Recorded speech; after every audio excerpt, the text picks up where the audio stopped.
Përshëndetje nga sofra shqiptare. Kam sjell mënyrën se si bëj përgatitjen e mjaltit nga lulet radhiqe. Lulet radhiqe i mbledhni në një vend të pastërt, i keni falas nga natyra, i merrni kështu vetëm se lulet, edhe pse mund t'i shfrytëzoni dhe gjethet dhe rrënjët, mirëpo për mjalt do na nevojiten vetëm se lulet. Dhe rrënjët mund t'i merrni, t'i thoni dhe të përgatitni çaj, sepse rrënjët janë shumë të shëndetshme për t'i pirë për gjithë gratë që vuajnë nga gaxheri, kurse lulet i përgatisin kështu mjalt shumë e shëndetshme. Në këtë mënyrë i mbledhim gjithë lulet.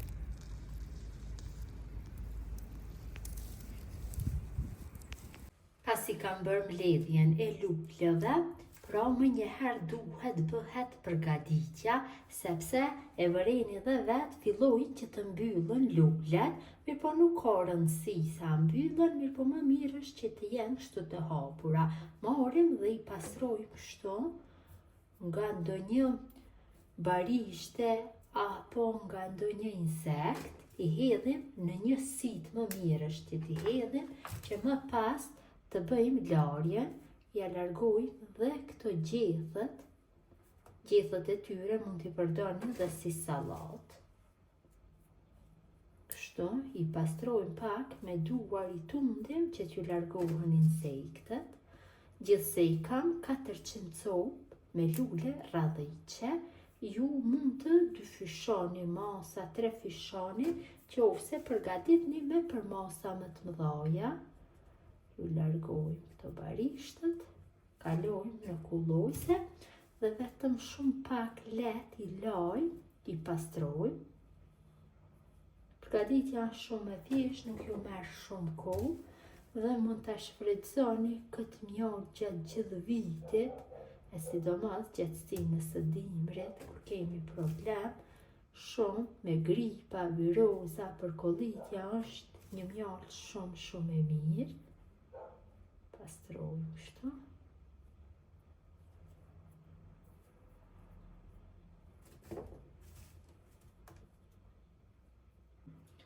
Kam bërë pastrimin dhe larjen me ujë të ftoftë të luleve radhiqe. I kam kulluar mirë, tash i shtoj në një tenxhere.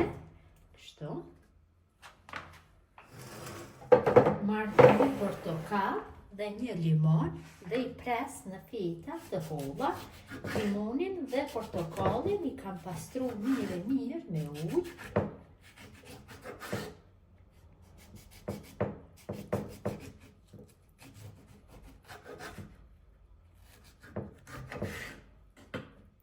Kaloj kështu në tenxhere. Dhe limonin do e pres kështu në feta të holla.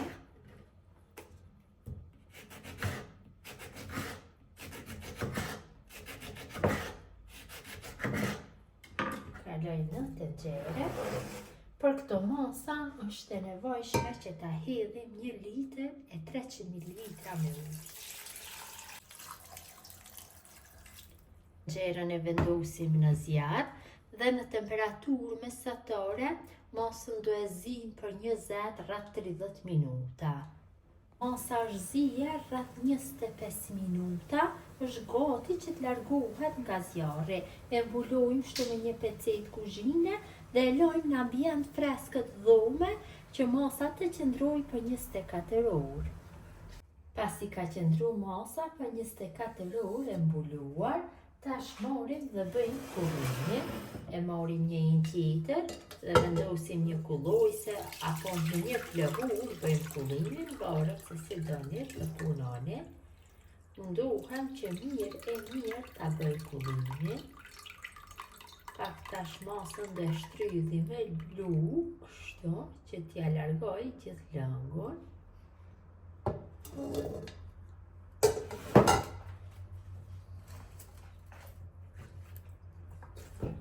Lulet, kaloj në kullojse dhe i shtrydhi kështu me lu, ta largoj gjithë lëngun.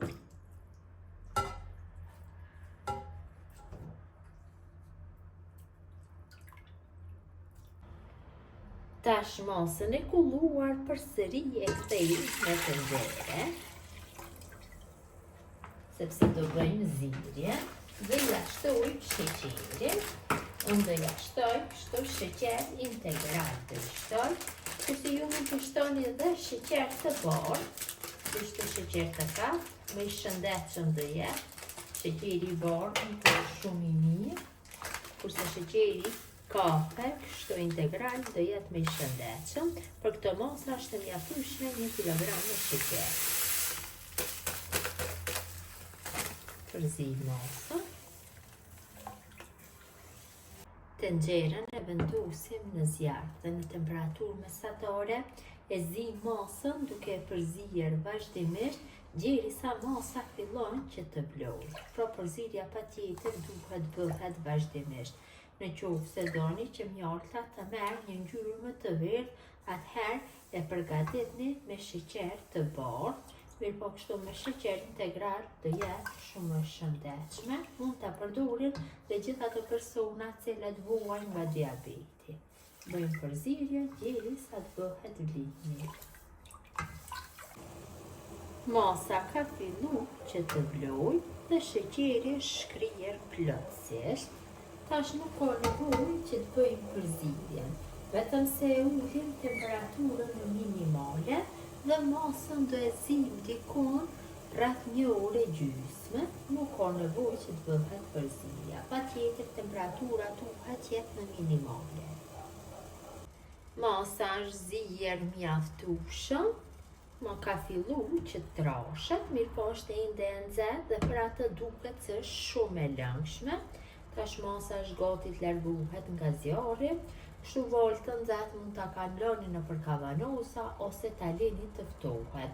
Unë do e largoj masën dhe do e lëm që të ftohet dhe më pas do e kaloj nëpër kavanosa. Mjalta është ftohur, mirë po nuk është ftohur ende plotësisht, është e vakët. Tash do e kaloj mjaltën në kavanos. Kavanosin e kam larë dhe kam sterilizuar në furrë nxehtë 150 gradë. E kaloj në masën. E vëreni dhe vetë se masa ka filluar që të trashet. Kur të ftohet, plotësisht bëhet dhe më e trash. Ta kaloj te kjo pjesë këtu.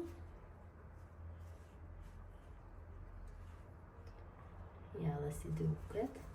Mi po do ju demonstroj kur të ftohet se si duket. Plotësisht dhe shifni të ftohur. Tash bëjmë mbylljen e kavanosit dhe mjaltën do e ruajmë në frigorifer. Mund ta shfrytëzojmë për 1 vit, 2 vite, nuk do prishet, është e gatshme që të konsumohet me një herë. Do ju demonstroj kur të ftohet, ja si duket tash, pasi është e vakët.